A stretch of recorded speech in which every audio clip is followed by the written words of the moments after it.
Olá pessoal, tudo bem? O meu nome é Lúcio Farenzena e eu vou trabalhar com vocês em aulas sobre gráficos.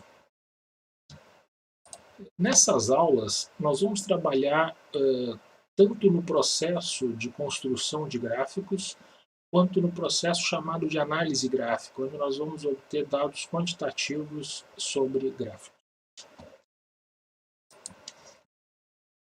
Uma pergunta que nós podemos e devemos nos fazer é: para que fazer um gráfico? Né? E a resposta, principalmente na área científica, é que os gráficos são extremamente úteis. Né? Uma das utilidades dos gráficos certamente é a comunicação visual. Quando você tem um conjunto de dados, né, e você quer mostrar qual é a tendência, né, tendência desse conjunto, você deve usar um gráfico, né, uma maneira bastante eficiente. Outra que é muito utilizada também na área científica é para você visualizar a concordância ou não concordância entre dados experimentais e modelos teóricos. Então, o gráfico é uma maneira bastante visual e até mesmo quantitativa de você fazer essa análise. A parte quantitativa vem quando você utiliza, então, a análise gráfica.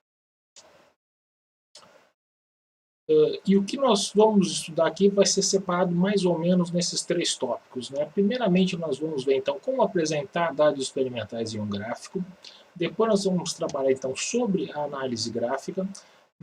Eu vou mostrar para vocês um método manual de como você pode fazer essa análise gráfica e até um ajuste gráfico aproximado.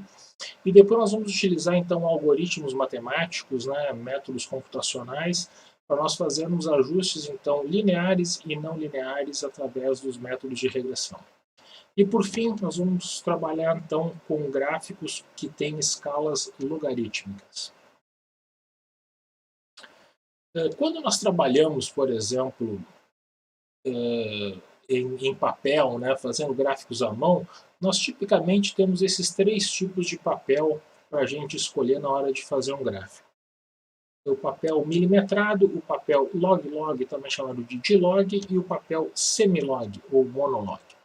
Se nós olharmos mais em detalhe esses tipos de papel, o papel milimetrado, nós temos ambos os eixos, né, tanto o eixo horizontal quanto o eixo vertical, eles têm escalas igualmente espaçadas, né, escalas lineares. Se nós formos então para o papel semilog, nós temos a escala horizontal linear, né? Se nós olharmos aqui o espaçamento, então é igual, e a escala vertical ela é distorcida, né? E essa distorção se dá em forma de um logaritmo. Então, né, esse eixo aqui ele tem um espaçamento logarítmico aqui entre as divisões. E o papel log-log, ou de log, você tem um eixo logarítmico tanto aqui na horizontal quanto na vertical. Uma pergunta que nós devemos nos fazer, claro, é quando usar cada tipo de papel. Se a relação entre vocês é uma reta ou ela for linearizada, como nós vamos ver depois, nós devemos usar papel milimetrado, somente escalas lineares. Se a relação entre as variáveis é do tipo exponencial, nós vamos usar o papel semilog. Se a relação é tipo lei de potência, nós vamos usar o papel log-log.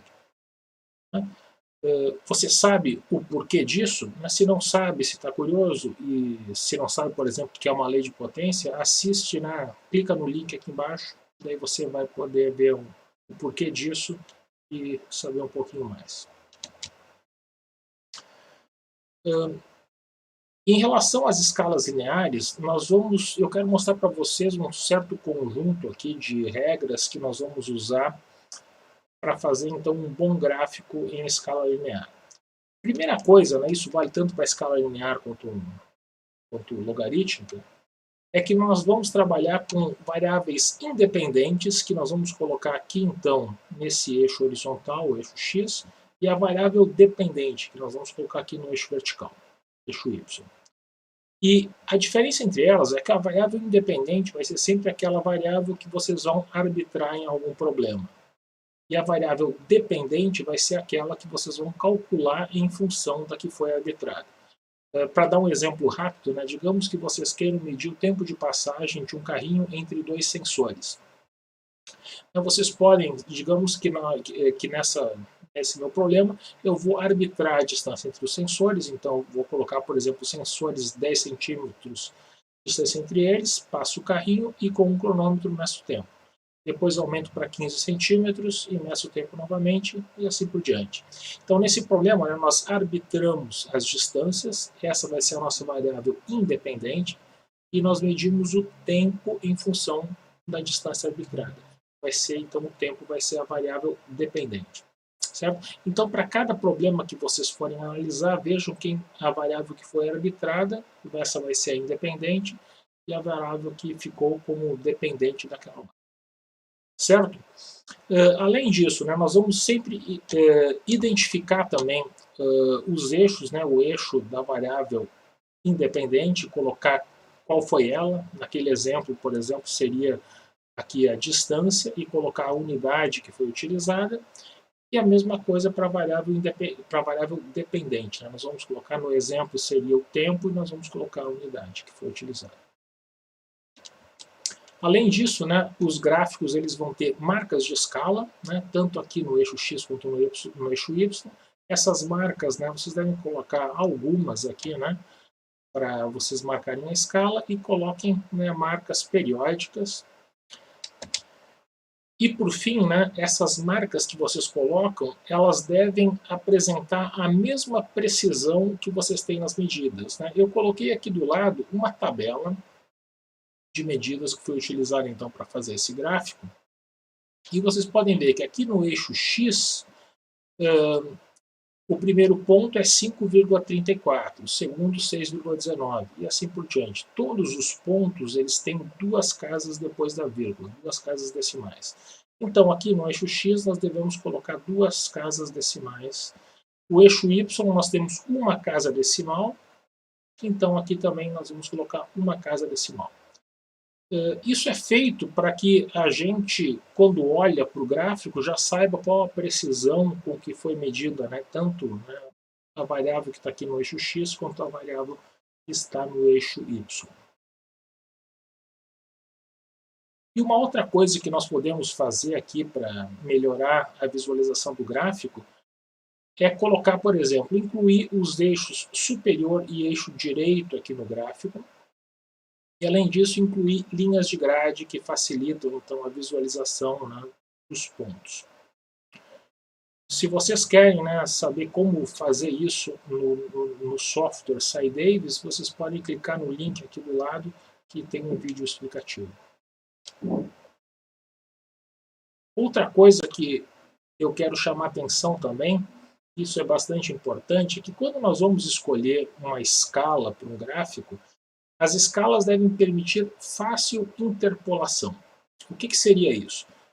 Vamos dar um exemplo. Se eu quiser pegar esse ponto aqui, o ponto 5,85 em X e 121,4 em Y, e quiser alocar nessas duas escalas que eu coloquei.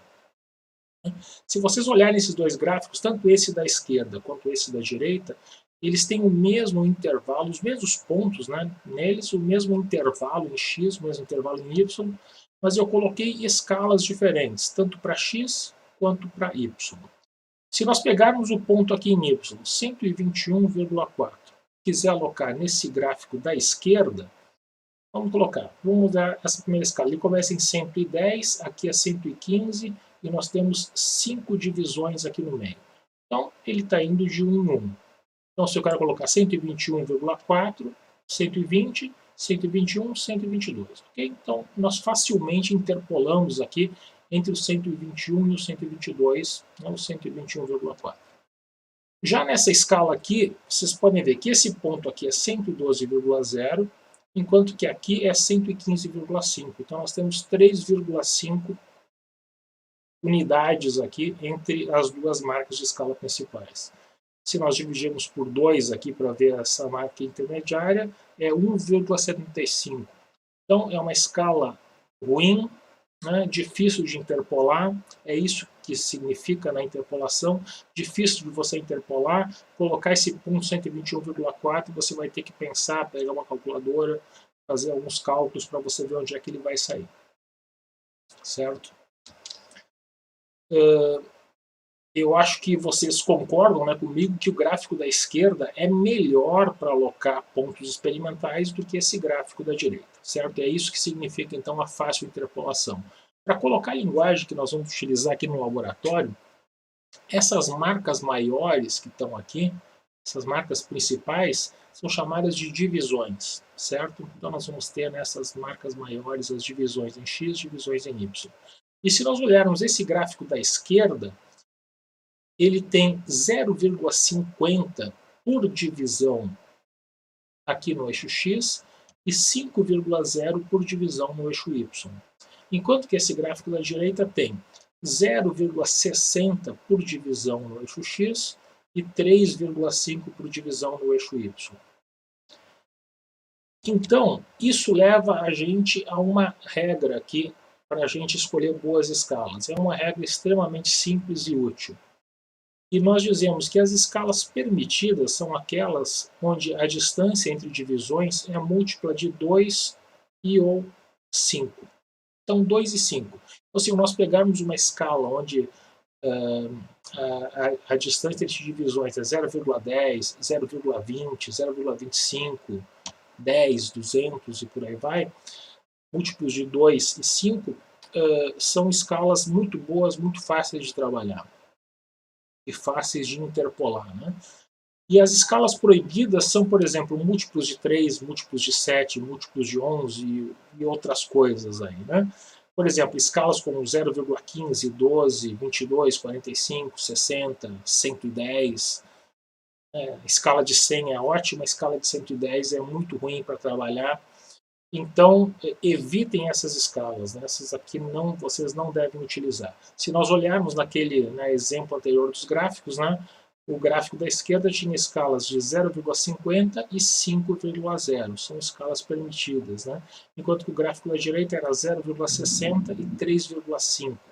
Então, escalas ruins, né, também entre essas escalas proibidas.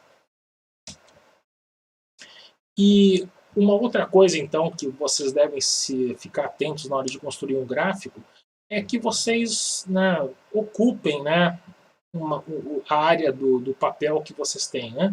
Esse problema ele é mais importante quando vocês trabalham com papel milimetrado, né?